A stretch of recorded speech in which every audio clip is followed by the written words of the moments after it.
This is the Wii Viewer! The Little Wii Viewer! And we're going to review Wipeout 3 for the Wii. So this is the third Wipeout game that we played. What'd you think of the other two? I think the other two were okay, decent. You know, the TV show movie games are like fun to play over a weekend and stuff. Yeah, those games tried to replicate the actual game show. This game just said, nope, not going to even bother. Just going to do our own thing. And that's not to say the game doesn't resemble the show Wipeout. Which it does. It's not going to be a faithful representation of the show. That doesn't mean it's a bad Wipeout game. In fact, they've completely changed the way the game is played between the first and second game. And I think it's for the better. You know, I had a problem with it at first, because I'm like, wow, we're in a 3D perspective now? Oh god, this is going to be super hard to see what's in front of me. At times the camera, there were problems. But it really wasn't that bad, actually. It doesn't have any problems from the past game. Like, for example, in the last one, where if you wanted to skip a replay, you could also hit the button twice on accident and skip the entire course. Oh, you mean the minor little hiccup? Yeah. That stuff never really was a deal breaker for me. I thought the last two Wipeout games were okay.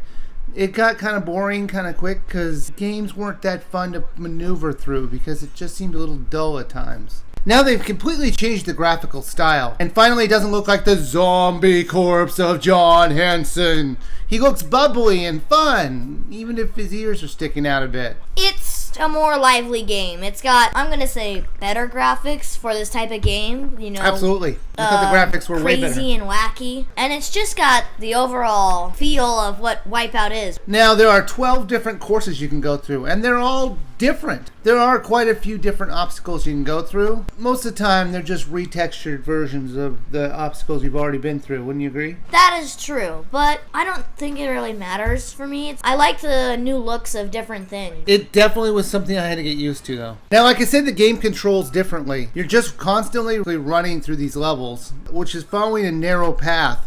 But even if you get hit like backward, it wouldn't knock you off most of the time. It would actually push you forward on that path. Even if the path was curved, it would curve you with the path. Yes, that brings up to another point. Physics is not physics. Basically, you can jump on a big ball and go 20 feet in the direction. There are multiple times in this game where I'm like, ooh, that person's going to be dead. No helmet's going to stop that. But I think the game controlled fine.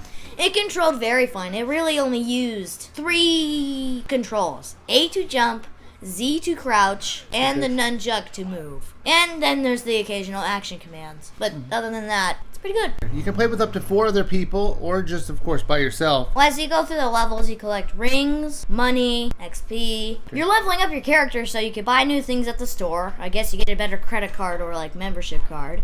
And that membership card can get you, new people to say, hey, you're cool, can I join your squad? And the things that you buy in the store can actually be used to help your character in the actual game. Which can give you, like, better stats at swimming and running, hit points, or even balancing. They were very helpful. Especially in the later stages where those get used a lot. Now, I do think we should probably talk about the one problem I had with the game. And it was actually an amusing problem. And that's the fact that this game was not done. We ran up against how many glitches, you would say?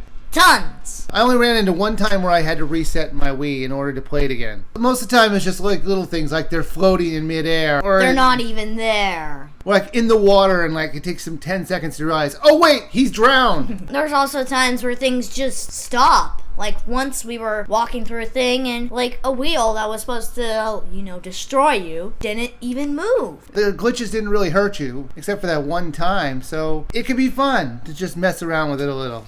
It is, because if you know how to use the physics, which I highly doubt you don't, you can use this game to your advantage. If you want to play a faithful representation of a Wipeout game, try Wipeout 1 or 2. If you want to play a crazier version of Wipeout, I'd say go for this one. It's not like the show, at all. But I do think it's worth a rent. What do you think? I think it is worth a rent. It's actually really fun to play, so you're going to want to rent it again, because it's kind of fun. Fun, but repetitive. And I agree with you.